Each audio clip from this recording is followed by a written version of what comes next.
Penerapan digitalisasi dokumen kesehatan dengan aplikasi Peduli Lindungi mulai diterapkan bagi calon penumpang pesawat dari Bandara Udara Rendani. Badan Meteorologi, Klimatologi, dan Geofisika Manokwari mengeluarkan peringatan dini akibat beberapa saat lalu terjadi hujan yang disertai angin kencang.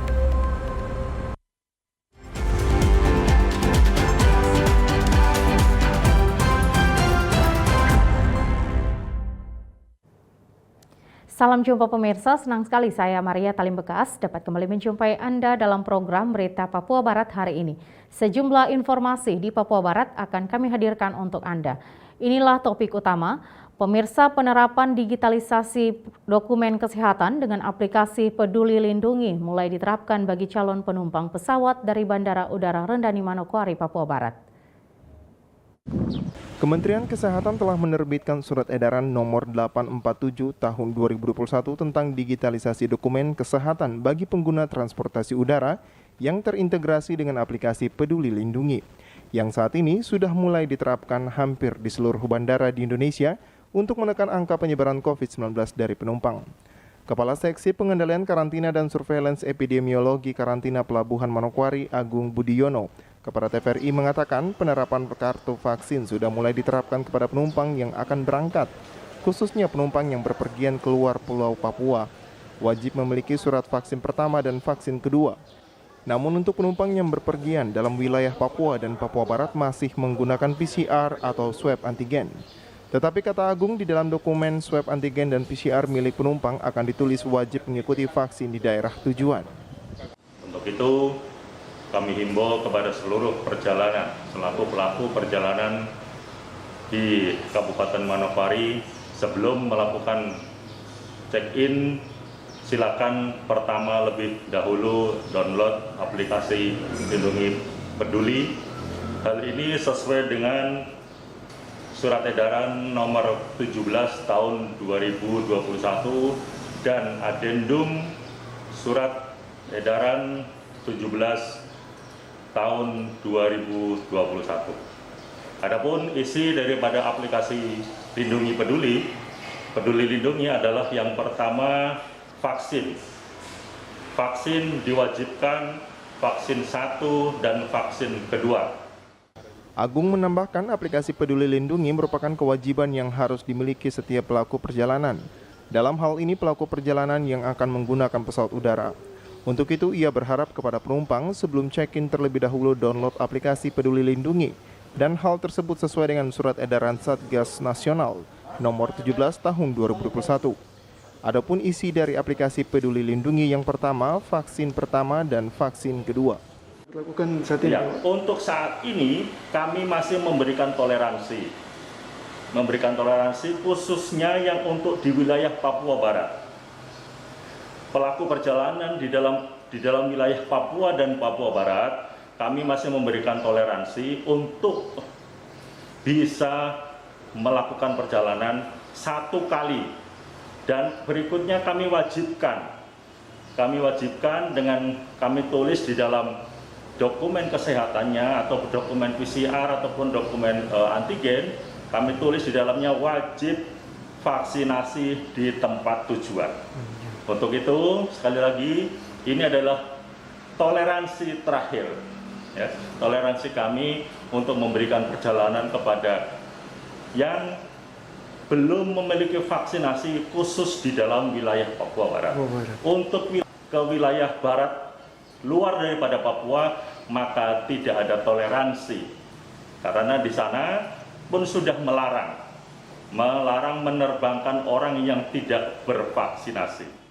Sementara itu, manajer Sriwijaya Air Manokwari pun mengatakan saat ini pihaknya juga mewajibkan setiap penumpang yang akan membeli tiket untuk melampirkan sertifikat vaksin sebagai syarat membeli tiket Sriwijaya dengan tujuan keluar Papua maupun dalam Papua. Untuk syarat perjalanan sekarang kan kita ikuti ketentuan terbaru dari Satgas Nasional di beberapa daerah terkait level-levelnya atau ada level 1 sampai 4 yang paling tinggi. Itu semuanya kan sudah mewajibkan vaksin ya. Jadi memang vaksin salah satu memang udah syarat mutlak yang harus dipenuhi. Untuk di Manokwari sendiri wajib ya? Iya. Penumpang wajib sekarang beli tiket harus menunjukkan. Ya, jadi gini, untuk pembeliannya itu memang kita tanyakan. Jadi setiap kali pembelian selalu kita tanyakan. Jadi untuk vaksinnya kalau sudah ada baru kita proses. Saat ini Bandara Rendani Manokwari telah memiliki 2 peralatan komputer validasi Peduli Lindungi yang berada di samping pos kesehatan karantina Pelabuhan Manokwari untuk mengecek data vaksin penumpang. Natalindo Kerewai, TVRI Papua Barat melaporkan. Pemirsa, ditetapkannya Kabupaten Manokwari masuk ke PPKM level 4 oleh pemerintah pusat, maka rencana pembelajaran tatap muka terbatas akan ditinjau kembali. Hal ini disampaikan oleh Wakil Gubernur Papua Barat Muhammad Lakotani kepada awak media Rabu sore kemarin. Dikatakan penetapan PPKM level 4 di Kabupaten Manokwari oleh pemerintah pusat, maka rencana pembelajaran tatap muka terbatas di Manokwari harus ditinjau kembali. Penetapan level 4 ini tentu akan kita lihat kembali persyaratan untuk melakukan PPKM, kegiatan belajar mengajar secara tatap muka itu akan kita tinjau atau akan kita lihat kembali. Karena fokus utama kita itu adalah bagaimana atau jangan sampai kemudian katakanlah sekolah itu kemudian ikut memberikan menjadi klaster baru di dalam penyebaran COVID-19, apalagi di tengah gencar-gencarnya pemerintah untuk kemudian menangani COVID ini. Jadi saya kira segera setelah penetapan level 4 ini akan kita koordinasikan dengan pemerintah kabupaten untuk kemudian melihat kembali kebijakan untuk sekolah tatap muka. Padahal sebelumnya Manokwari sudah turun ke PPKM level 3. Namun pemerintah pusat kembali menetapkan menjadi PPKM level 4 berdasarkan sejumlah indikator dan pedoman untuk memberikan status suatu daerah dalam masa PPKM termasuk Kabupaten Manokwari. Dilakukan oleh pemerintah pusat berdasarkan sejumlah indikator gitu. Ada indikator yang dipegang atau menjadi pedoman bagi pemerintah untuk kemudian disematkan kepada suatu daerah termasuk Manokwari. Oleh karena itu nanti tentu secara teknis akan kemudian kita diskusikan lagi di internal gugus tugas atau satgas yang ada di provinsi dan kabupaten untuk melihat kembali berdasarkan jumlah kasus, kemudian testing tracing yang juga dilakukan supaya keputusan yang kita ambil mudah-mudahan bisa tepat. Arina Irianan, TVRI Papua Barat melaporkan. Pemirsa, walaupun belum ada surat edaran resmi atau izin dari pemerintah Kabupaten Manokwari terkait pembelajaran tatap muka terbatas, namun SD 01 Yapis Manokwari telah melakukan belajar tatap muka terbatas. Pembelajaran tatap muka terbatas pada SD Yapis 01 Manokwari telah berlangsung sejak pertengahan bulan Agustus lalu, yang dikhususkan bagi siswa kelas 1 dan kelas 6. Dalam proses belajar tatap muka, pihak sekolah membagi 2 sesi, di mana sesi pertama dimulai pukul 7.30 hingga pukul 9.00 waktu Indonesia Timur. Sedangkan sesi kedua dimulai pada pukul 9:30 hingga pukul 12.00 dengan pembagian siswa 50% setiap kelasnya. Kepala Sekolah SD Yapis 01 Manokwari Miss Hubadin mengatakan, PTM terbatas dilaksanakan berdasarkan kesepakatan antara sekolah dan orang tua siswa dengan menerapkan protokol kesehatan secara ketat. Namun diakuinya bahwa surat izin resmi dari Dinas Pendidikan belum ada. PT tatap muka terbatas, selama ini kita laksanakan baru kelas 1 dan kelas 6 per bulan Agustus, mulai pertengahan Agustus. Untuk selanjutnya saya rencana dari kelas 1 sampai kelas 6 mungkin mudah-mudahan minggu depan bisa berjalan. Belajar tatap muka terbatas menurut sekolah dan juga orang tua bagi siswa kelas sangat perlu dilakukan. Sedangkan yang kelas 6 tentu akan menyiapkan diri agar bisa mengikuti ujian nanti. Untuk itu orang tua pun bersedia untuk menandatangani surat pernyataan agar anak mereka mengikuti proses belajar tatap muka terbatas. Selama proses belajar berlangsung, para guru selalu mengawasi para siswa agar selalu menerapkan protokol kesehatan di lingkungan sekolah. Selain itu, siswa pun tidak diizinkan mengikuti pembelajaran apabila ada yang diketahui sakit. Sementara itu, sekolah tatap muka bagi siswa kelas 2 hingga kelas 5 direncanakan berlangsung pada pekan depan. Arina Irianan, TVRI Papua Barat melaporkan. Pemirsa, pemerintah Papua Barat terus melakukan vaksinasi kepada warganya guna menekan laju angka penyebaran COVID-19. Kali ini sasarannya adalah Pondok Pesantren Nurul Janah yang mendapatkan vaksinasi merdeka. Program vaksinasi yang dilakukan pemerintah adalah untuk menekan penyebaran COVID-19 di wilayah Papua Barat. Dan kali ini sasarannya adalah rumah ibadah dan sekolah. Seperti yang saat ini dilakukan oleh salah satu pesantren di Manokwari, yakni Pondok Pesantren Nurul Janah, dan vaksin yang diberikan adalah vaksin Merdeka. Kegiatan vaksinasi kali ini dilakukan oleh Polres Manokwari yang bekerja sama dengan Rumah Sakit Polda Papua Barat, Fasarkan dan juga Kodam 18 Keswari serta tim gugus tugas. Guru Pondok Pesantren Nurul Janah, Marus Ali mengatakan, untuk jumlah keseluruhan santri sebanyak 175 orang. Namun yang bersedia divaksin sesuai dengan surat pernyataan orang tua hanya 43 orang santri dan untuk guru sebanyak 10 orang. Jumlahnya 43, untuk guru 10. Jadi total semuanya 53 santri dengan guru.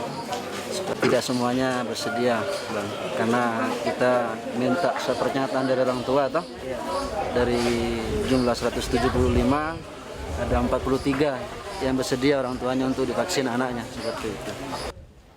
AKBP Dadang Kurniawan Minjaya saat diwawancarai mengatakan pelaksanaan vaksinasi Merdeka telah berjalan beberapa waktu lalu yang diawali dari Gereja Santo Agustinus dan hari ini dilaksanakan di Pondok Pesantren Nurul Janah. Untuk total vaksin dari pagi hingga siang hari mencapai 197 orang dari pondok pesantren dan juga masyarakat sekitar. Lebih lanjut disampaikan, kegiatan vaksinasi Merdeka akan terus dilaksanakan dengan menyasar ke sejumlah tempat ibadah dan sekolah. Terima kasih sebelumnya, kami dari Polres Manokwari bekerja sama dengan dari Dokes Polda, dari Kodam, dan dari Angkatan Laut, Fasarkan. Kami bersama-sama dengan tim gugus juga melaksanakan kegiatan vaksinasi massal yang berhubungan dengan vaksinasi Merdeka dengan sasaran tempat ibadah dan pondok pesantren.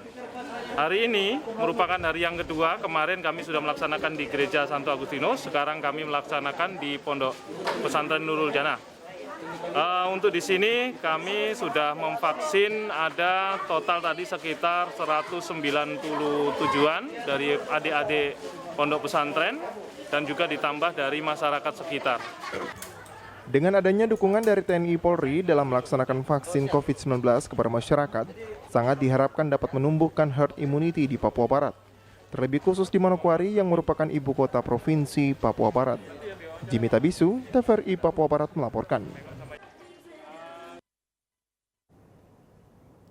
Informasi selanjutnya akan kami hadirkan setelah jeda berikut ini, tetaplah bersama kami.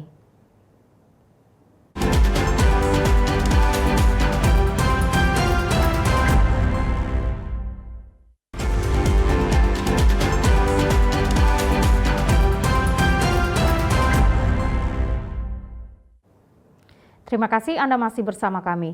Pemirsa, Sekretaris Jenderal Palang Merah Indonesia PMI Pusat Sudirman Said Rabu kemarin melantik pengurus PMI Papua Barat yang diketuai oleh Nathaniel D. Mandacan.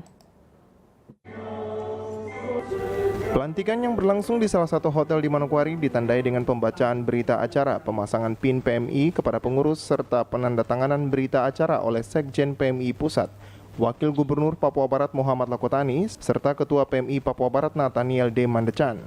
Ketua PMI Papua Barat Nathaniel Mandacan dalam sambutannya menyampaikan dengan dilantiknya pengurus PMI, maka pemberian tugas kepada pengurus dapat mewujudkan visi Palang Merah Indonesia di Papua Barat.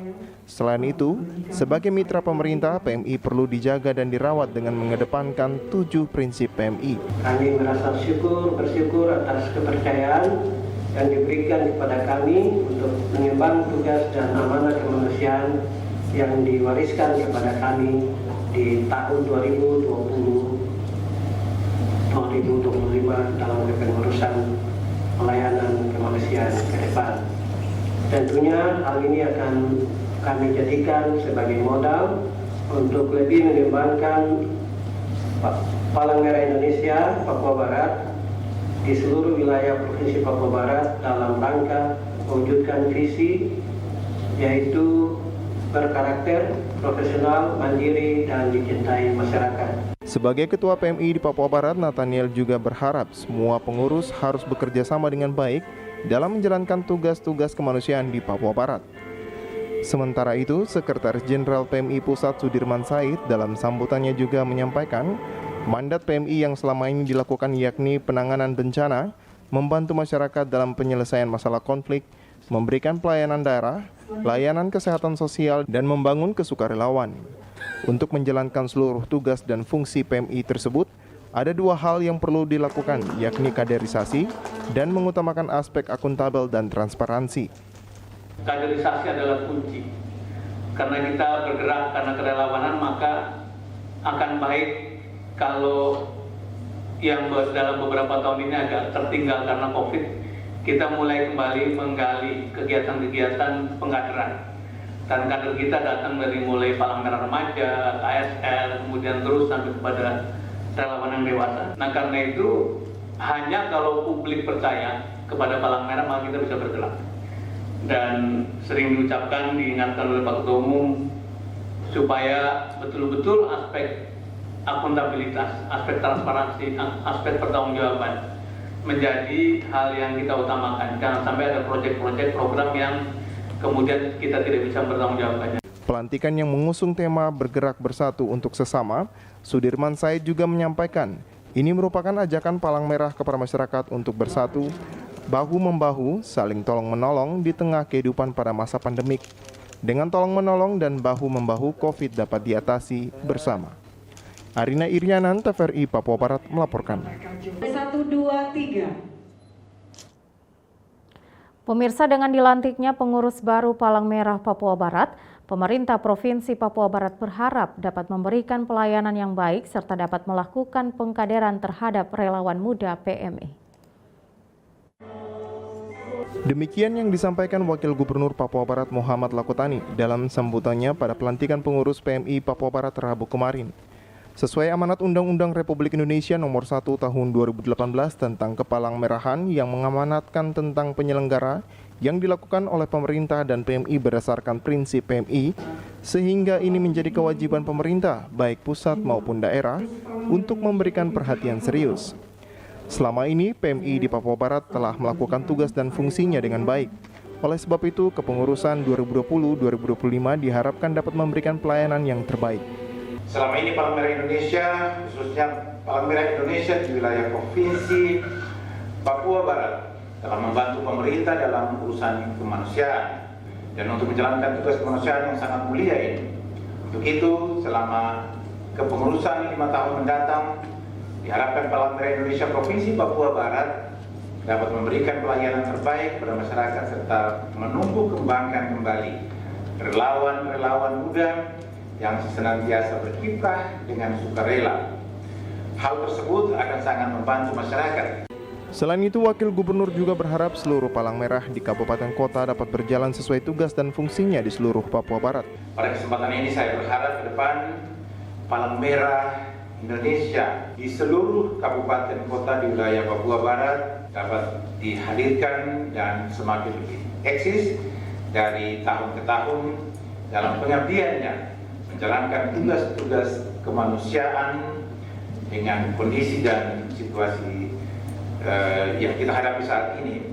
Pengurus yang baru dilantik harus semakin memberikan kontribusi yang baik dan konkret dalam melaksanakan tugas kemanusiaan di Papua Barat. lebih khusus di tengah situasi pandemi COVID-19. Arina Irianan, TVRI Papua Barat, melaporkan.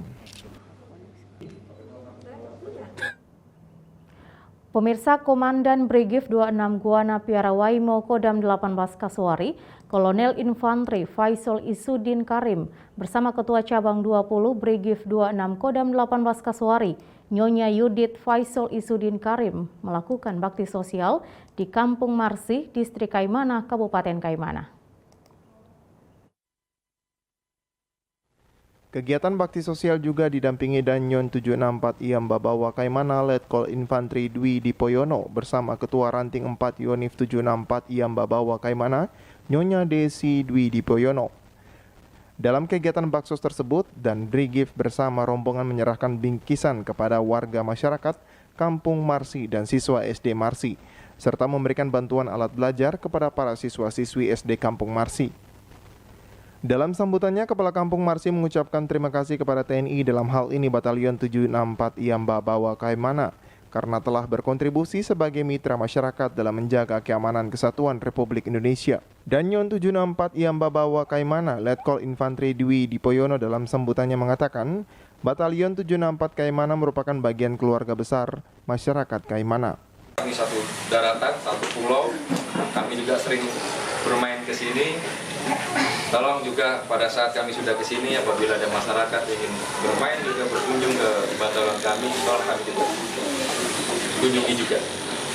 Jadikan acara silaturahmi hari ini kepada masyarakat yang ada di sini, dan bagi kami sebagai kami merupakan bagian keluarga besar daripada warga Kaimana.